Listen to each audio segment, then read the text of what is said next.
जय जगन्नाथ। आज हूँ प्रभुंर अधरपणा लगे आसंता काली हूँ नीलाद्रि विजे। दीर्घ 15 दिन प्रभु लीला खेला सारी एवं श्रीमंदिर को बाहुड़बार बेला आसीगला। महाप्रभु ज्वर सुस्थ हो भाई भौणी की सांगर धरी गुंडीचा माँ और मौसी माँ को देखा करने को बाहरी पड़ती। भक्त प्रेम पागल हो तीन भाई भौणी रथरे गुंडीचा माँ को देखा करने को जाती हेले माँ सांताणी को श्रीमंदिर में छाड़ी आसती। से माँ सांताणी टिके अभिमान करती। से महाप्रभु तांको मनैबा बहुत प्रकार चेष्टा करमितिक खंडुआ पाट अलंकार आई मिठा मिठा रसगोल्ला नहीं जाती। आम प्रति ओडिया मानक नीलादेवी हूँ गोटे रिचुअल्स नुहे आम मानकर इमोशंस। महाप्रभु केमिति तांकर वैवाहिक जीवन में माँ सांताणी को मनाती सेटार गोटे सुंदर लीला। से भक्त मैंने महाप्रभु और माँ सांताणी उद्देश्य रसगोल्ला रथ उपर भोग लगे था।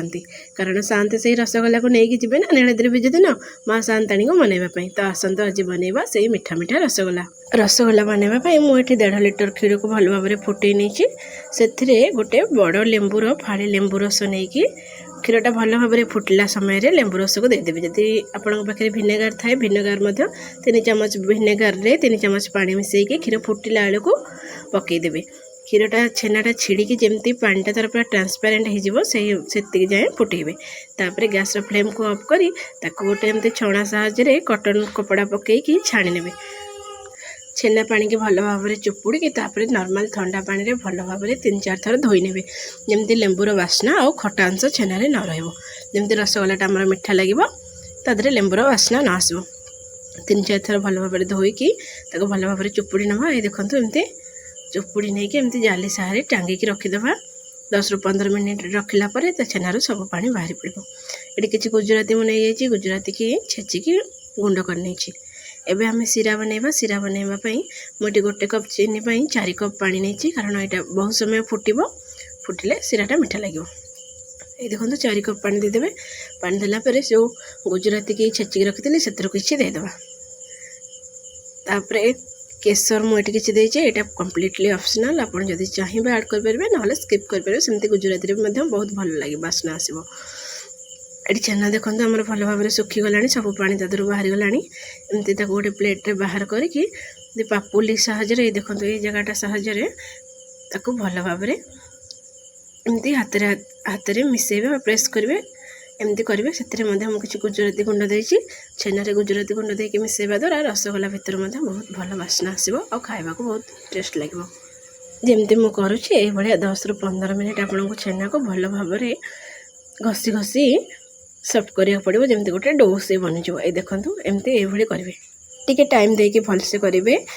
आपण यही प्रोसेस रे छेनाटा को केते समय चकड़चंती केते सफ्ट करचंती डिपेंड करिवो आपनकर रसगोल्लार क्वालिटी टाण हबो कि नरम हबो स्पंजी हबो ना नहीं डिपेंड करिवो। सेति पई टिके टाइम देकी पेशेंस रखिकी एई प्रोसेस रे भल भाव रे छेनाटा को चकटी नेबे।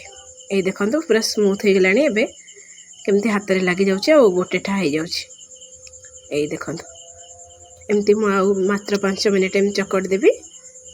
तापर मोर रसगोल्ला छेनाटा प्रस्तुत हो।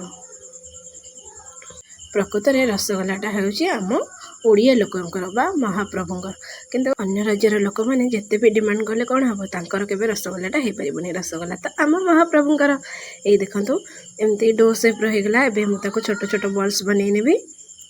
ये मुझे जमती कर से अनुसार करेंगे। ये देखो एमती करेंगे छोट छोट गुड़ा नहीं जमती आम अटार गुड़ा बा बल्स बनाते सेमती 2 हाथ मझे एमती बुले बुले राउंड शेप देदेवे।